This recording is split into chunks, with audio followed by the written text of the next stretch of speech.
عايزها. وده انا بقول المدرب ليه؟ لانه لازم يشيل الليله. مش هو ضعيف يا كابتن، احنا عارفين يا استاذ محمد. بس يا كابتن قول لي هو ضعيف. لا احنا اتخدعنا فيه. لا مش ده كان. لا انا ما اتخدعتش. انا كنت والله من اول يوم. انت في الاول كان الجريء الدرجه دي ضعيف. شكينا فيه. فيتوريا ضعيف جدا ومن زمان انا مش عايز ان احنا نتفاجئ بالاداء بتاعه الفني دلوقتي. ده من قبل كده يا جماعه. واحنا كسبنا ماتشات واحنا لعبنا مين عشان نكسبه؟ ليه كسبنا جنوب السودان؟ كسبنا سيراليون. طب لحظه واحده. ماشي. لا كسبنا. ايوه هات الماتشات اللي احنا كسبناها. بقول لك جيبوتي. ماشي. كسبنا ليبيريا ان شاء الله. سيراليون. مدغشقر سيراليون ان شاء الله. وخسرنا من موزمبيق يا جماعه احنا اللي ما كناش بنتكلم. بس خد بالك لما خسرنا من موزمبيق. يعني هو بيحب الفرق الصغيره في المكسب والخساره. لا والله يعني بجد ولما جت فرقه تترأس مجموعتنا كانت الكاب فيردي. هو راجل بيحب الفرق الصغيره في المكسب والخساره. ما تتفاجئوش ده من بدري بس احنا ما كناش بنتكلم. ده قعد 4 سنين يا وليد. انت يا جماعه انتوا بتهزروا والله العظيم ما عنده فكره. لا ملا مفيش حاجه اسمها 4 سنين. طب انا خضري فيتوريا قاعد 4 سنين ساعة واحدة. ما هو ماله يعني؟ ما المناقشه حلوه. فيتوريا قاعد 4 سنين. لا انا عايز اتكلم على صلاح الاول. ماشي اتفضل. اتكلم على صلاح طبعا انا يعني قصه ان صلاح يمشي بالاسلوب دوت ما ينفعش برضه.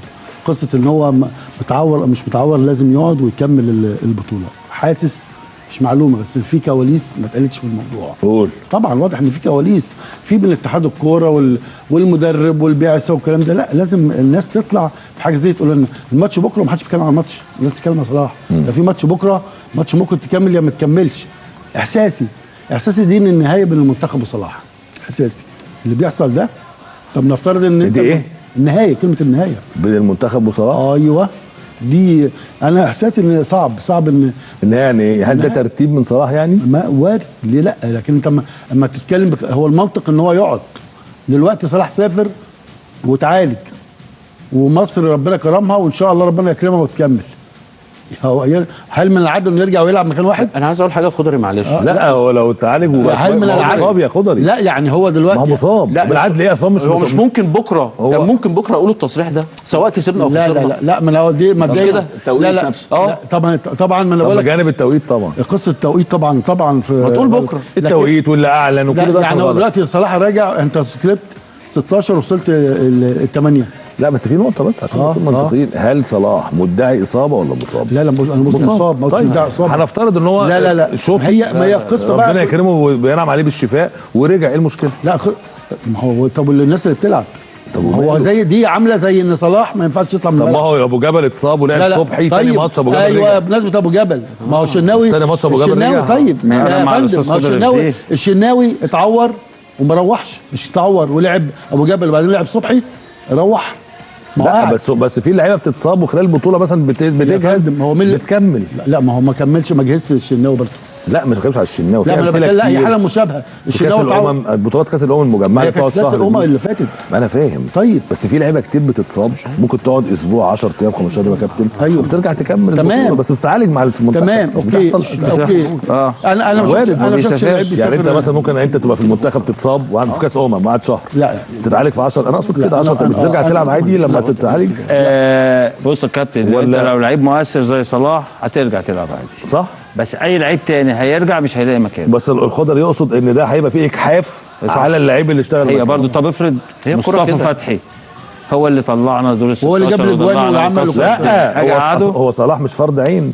صلاح لما يجي لما ربنا ينعم عليه بالشفاء ان شاء الله هيجي. لما مساله يلعب ما بيلعبش ده شغل فيتوريا بقى. هو يقرر او ما يقررش ده فيتوريا السبب. احنا بننتقد انه جه لعب غصب عن حد. انا ابتديت اشك ان فيتوريا بياخد قرارات من دماغه دلوقتي. يعني ما بياخدش قرارات من دماغه تقصد؟ لا بقى يسمع. طب اتفضل اخدها. طيب دلوقتي فيتوريا احنا ان شاء الله نكسب بكره ونكمل ووارد ان احنا مرشحين للبطوله. انا شايف برضو الذبح فيتوريا بدري قوي يعني. خلينا كده قوي. ما هو قوي. ما هو وارد انك تكمل وارد انك تكسب وارد ايوه. لا ما انت لازم تفوقه. الكلام ده انت ذبحت صلاح مش عاوز تذبح ليه؟ هو صلاح هو مش صنم يا عم. لا ده هو صنم زي شبانه قال. وفيتوريا ايه يعني؟ ذبحت صلاح يعني. لا صلاح ده ابننا خضري. لا ابنك انت يا عم. يا جماعه في ايه يا جماعه؟ لا، انتوا بتتعاملوا أصل كلام ما صلاح يتقالش صلاح يا زي بص. رونالدو وميسي يا جماعه، انتوا لا، بتتكلموا بص، في ايه يا جماعه؟ يا عمي عايز تنقضوا يا القدره لكن ما تهاجموش قوي كده. وبعدين هاجمته تقول فين؟ فيتوريا، ده فيتوريا ده اللي يروح من بدري. لا اقف معايا يا استنى خضري. بس. لا استنى بس، انا هاجمته في ايه صلاح بس عشان انا اكتر واحد مع ضد الهجوم على صلاح، واكيد انت متابعني. ما أنا فاهم، لكن بس يبقى مش- زي شبانه يعني- قال برضه، بس اديني فرصه اكمل بقى. زي شبانه قال ان انت دلوقتي بتنتقد موقف، وما فيش حد زي ما قالها برضه، اصل ده مش الهي انك ما تنتقده، ما تخش ليه؟ ايوه بالظبط، بس ما امال ايه زي رونالدو؟ لا انتقده. ما يذبحوش يا هو انا ذبحته في ايه؟ انا بقول ان المفروض يقعد، وانا بذبحه المفروض يقعد، المفروض يقعد مع الناس، المفروض كابتن فرقه ما ينفعش يمشي. طب وهو الهجوم اللي حصل من اول عليه انا ده مش أصلاً دعوه ده بالهجوم، انا بتكلم عن نفسي. ما هو انا دلوقتي لكن ان لا، انا أنا بتكلم ان عن انا خضري. نعبد اصنام، لا ما نعبدش اصنام. لا مين ايوه قال وليد، كده؟ افرض بطل وحش في أسمار. الماتش، خضري افرض وحش في كذا ماتش يعني يفضل إيه؟ موجود. جديد ما فيهاش كلام يعني. ايه ده؟ وانا هلعب مكان صلاح؟ يا ابني اهدى بس في ايه؟ اهدى. بس ممكن يا استاذ محمد ايه ممكن ده دي؟ يا بتعصب إيه ده؟ ليه؟ استاذ صلاح يعني. ايه ده دي؟ يعني إيه ده ما عصب؟ شفتش شبان اللي عمل ايه في يا خضري لا قصدي يعني انت متعصب يعني. ليه متعصب ايه؟ طب انا متعصب بتكلم إيه يا في جماعة؟ حاجه في اللي هو احنا هنقبل الرايين، يعني لا، احنا ما هنقبل فيش مشكلة. هنقبل ما فيش مشكلة. الاستاذ خضر يتكلم وانا اقبل رايك برضو. لا انت مالكش دعوه يعني بقى. خلينا كده. انت حبيبي يا خضري انت في إيه؟ حبيبي برضه ايوه من وانا ايام بقول الجيزه لك. ولا ايه؟ لا يا حبيبي يا عم اهدى ايه وانا بقول ايه؟ انا بقول ان صلاح المفروض انه يقعد. السلام عليكم ورحمة الله وبركاته. يا عم اهدى بس، يا عم اهدى. ما تهاجمش صلاح يا عم. صلاح ده فوق النقد، محدش ينقده.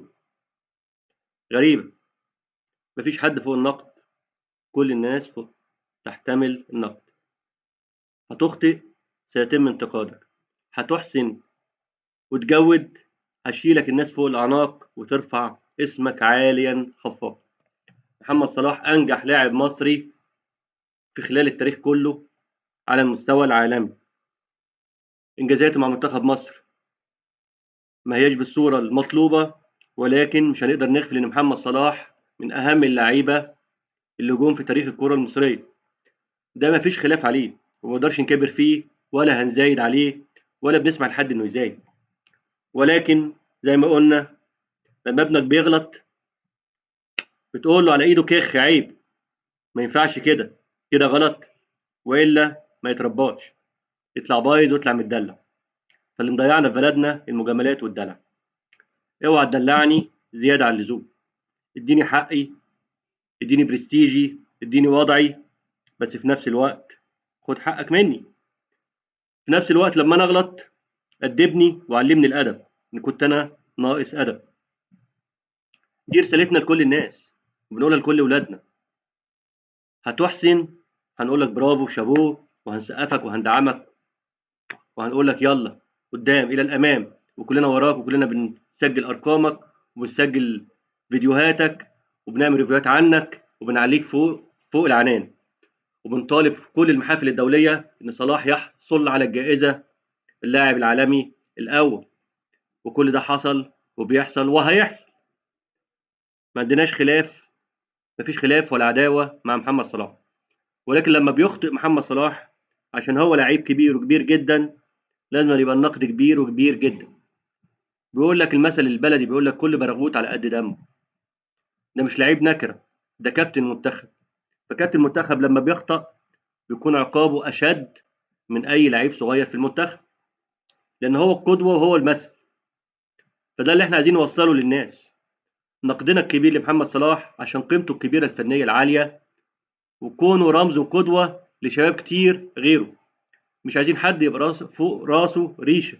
اسم مصر فوق الجميع، ومحدش على راسه ريشة فوق مصر. مصر هي اللي فوق الجميع، ولا ايه يا كباتن؟ كلنا نتحمل النقد والتوبيخ إذا فعلنا أفعال خاطئة، والعقاب إذا خالفنا القانون. ولكن النجوم زيها زي البشر، تخطئ وتصيب.